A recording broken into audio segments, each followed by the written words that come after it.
I'm trying my best to understand how cooking changes your perspective of how you see dark-skinned black women. You gotta be out of your mind. Y'all already know what time it is. I got the black V-neck on.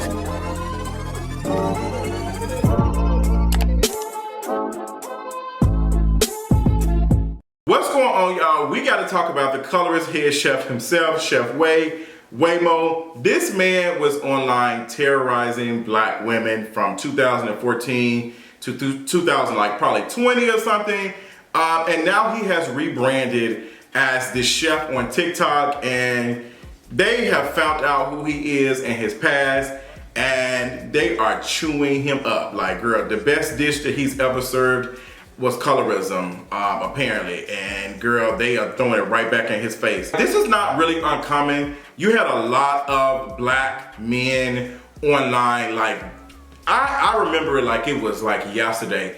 Black men used to be every day. They weren't calling black dark-skinned women roaches. They were talking about their genitalia. They were just talking about how they were just punching bags. Like, that was something that Chef Way said. Like, he said black women are only good, dark-skinned black women are only good for punching bags. Like, terrorizing. Like, it was so bad. He was taking pictures of dark-skinned black women and making jokes. So it wasn't like, even the colorism that dark-skinned black women are used to and still like, hey, like, I ignore that. Like, it's blatant colorism that happens to dark-skinned black women all the time. This was him actively posting pictures of dark-skinned women that he didn't even know, making jokes about them, telling them to unalive themselves, all these things. Like, he was so disgusting. And to find out now that he is in he's engaged to this Asian woman, it's not surprising at all. It furthermore supports the claim and stuff that I've been saying, that a lot of folks who have internalized anti-blackness and colorism issues, they automatically somehow end up with someone who is non-black. Like, it doesn't surprise me. There's a history and there's a pattern behind it. And this chef is now, you know, trying to rebrand, and they call him up. So he posted a little tweet trying to explain and say, hey, let me apologize. Let me read the tweet to y'all. To those I've heard with my past tweets that have resurfaced, I am deeply sorry. That was a moment in my life where I was sick in more ways than one. Cooking saved me. You have watched a flawed man heal. I will continue to heal and learn. Thanks for being along for the journey.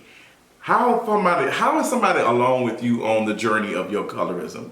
Like, not even just you being a colorist, but you being like abusive with it. Like, you have got to be kidding me. This apology is very half-assed. Like, it's terrible.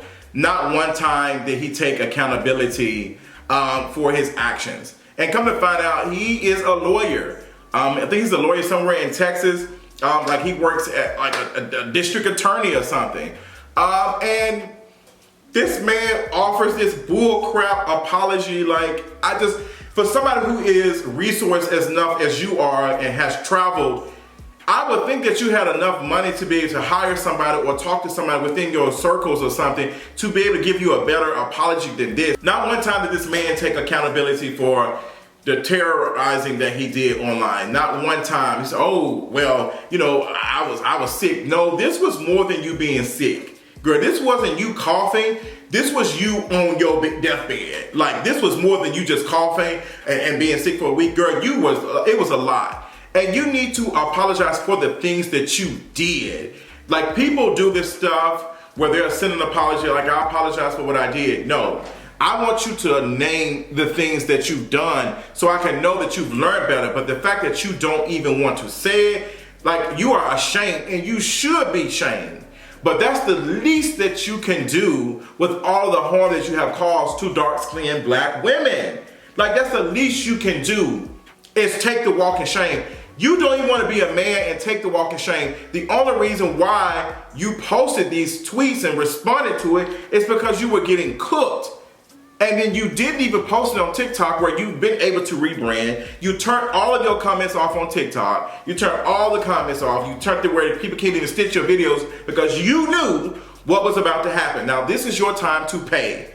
This is the time for you to pay. Had you, like, let's be honest, There's been a lot of black men who have followings now who used to say very colorist stuff, who used to say all type of anti-black stuff. I used to say some idiotic stuff too, like a joke here and there. I even made jokes about, like, you know, being HIV positive. Like, it was just a thing. We can talk about the culture and like, hey girl, some of the stuff that we're doing was very harmful. We have to admit, like, this stuff causes harm. Yes, we might have grown, but that still causes harm to a group of people or whatever. Like, we need to acknowledge that. And some of these people might not ever accept your apology, because just because you apologize don't mean people have to forgive you. They don't have to do that. You weren't willing to do the work. You weren't listening. And had you had a conversation, I feel like, had you talked about that, had you been honest about this growth over the last couple of years and documented it, people in your community could have pointed that out. People in your circles could have said, hey, you know, I remember him talking about that. I remember him. Like, people would tell you right now, like, if somebody was to come and say, oh, Justin said something 10 years ago or 6 years ago, you say, yeah, girl, he talked about, here's the video pointed out what he did in December of 2018 where he talked about that. Here's this and that. I've had conversations with him. We've talked, because it's not something I'm trying to hide. I think that's what the issue is that now y'all like, okay, I did their harm. Now let me just, you know, move on. And there's no type of accountability, no type of, you know, you taking responsibility for the harm that you've done. So, and that's what people get pissed off at, because you wanted to do very minimum stuff. Like, you didn't want to do that much work, but you were doing a hell of a lot of work to make dark-skinned black women feel invalued and feel disgusted about their own selves. So yes, you need to do the walk of shame, girl. You need to be doing the walk of shame. You need to be apologizing. Now, what's interesting about all of this is in the middle of Masika, you know, from, I don't know, where was she on, Love and Hip Hop, where she was, you know, she had tweeted and she said, reverse colorism is a thing. Reverse colorism doesn't exist. It does not exist. There's no such thing. It does not, oppression does not go back and forth. If it went back and forth, we wouldn't even be talking. Every time this conversation comes up, light-skinned people, a lot of them come out and say, well, this is what happened to me. Yes, that stuff was trash. Like, we can acknowledge that stuff was trash, but that was not colorism. That was in response to colorism, because they know they're not seeing this the same way that you are seeing. And you can leave that space and not have to deal with it. Dark-skinned folks can't leave that. They can't leave that. A white person coming into an HBCU getting clowned, for being white, all the other stuff, they can leave the HBCU and go somewhere else and not have to experience that. They don't have to experience that. Like, light-skinned folks need to understand that you can move in the world and society different than dark-skinned folks. You still experience anti-blackness. You still experience racism. It's just on different levels, and we have to understand it and talk about it. But Masika's not interested in learning or doing any type of stuff. She's an idiot, to be honest. This is not her first or second time talking about this. She's not very smart, and every time they talk about it, she don't want to listen. Reverse colorism. You still saying reverse colorism in 2020, let alone 2023. There's nothing left for you. We've given y'all the research. We talked about it several times. Y'all just don't want to learn. So a response to the conversation about how dark-skinned women had been experiencing colorism online over the last couple of years. Like, now you have black men out here saying, well, dark-skinned men used to get cooked too. Yes, they did. Yes, dark-skinned men used to get cooked. They did it with some jokes and stuff. I remember it. But patriarchy comes into play in that. Like, they don't hit like that. Like, dark-skinned men can go somewhere else and not experience that. Like, y'all are still experience anti-blackness and racism and being called aggressive and other things, but it's not the same. Your experiences are not the same as a dark-skinned woman. And we need to be talking about that. And folks who understand colorism are not going to sit up here and agree with the colorist jokes about dark-skinned men either. That's the thing. Like, when we talk about colorism, yeah, we can acknowledge, yeah, like, those jokes were wrong too, and these jokes were wrong. But black men were able to build a whole platform. I don't know any y'all not even giving dark-skinned women any platforms, let alone letting a dark-skinned woman come over here and say she don't date dark-skinned men. Like, I want y'all to name one dark-skinned woman who y'all be dragging, who has a successful podcast, is out here doing stuff. The only ones y'all out here engaging in is like these light-skinned biracial women. Y'all let them tell y'all anything. Y'all let them call y'all ugly, dark-skinned, and all the other stuff, and y'all still want to smash. But y'all don't give that same, like we see that in the industry, we see that now, like we see that with artists and stuff, like come on now. Look how many dark-skinned, successful dark-skinned male rappers who have been successful throughout the whole time since hip-hop has been mainstream versus how many dark-skinned female rappers that are out right now who are mainstream. You cannot name that many of them. I can name a lot of them who are not mainstream and who are just as talented, if not more talented than some of the girls who are light-skinned, but they're not getting that same attention. Y'all remind us every day that y'all don't like y'all own skin and y'all don't like dark-skinned folks, period. Like we see that with like what's it?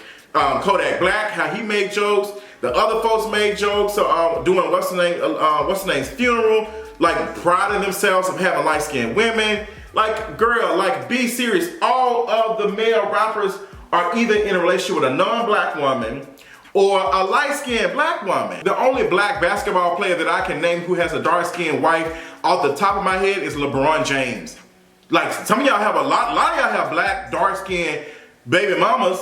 Like y'all children were birthed through a black woman or a black dark-skinned woman, but when y'all got access and money, y'all don't be interested in dark-skinned black women.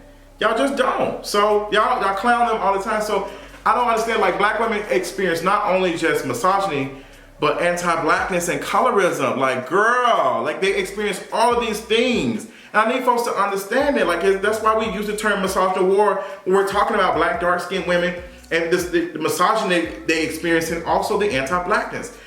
Men do not experience misogyny war. They don't. They experience anti-blackness. Black men experience it. And some black men experience colorism if they're dark-skinned, but they're not experiencing misogyny. So we talk about these things like, girl, we need to be talking about these things. So I'm disgusted. I've always been disgusted by colorist jokes. And I didn't need to be cooking no damn chicken and waffles or no oxtails to understand how colorism works, because I am very much interested in like dismantling colorism. Like girl, like I just interested in all of it going away, and I want folks to understand where it's coming from. So far, Chef Way has lost a couple of brand deals and stuff. And girl, what's interesting about is this man is a lawyer. This man is a lawyer. So when we talk about like colorism and anti-blackness and stuff, desire capital, we are talking about this. I know a lot of people seem to believe that it's just a bedroom issue, but it's not. You have a person that is a lawyer.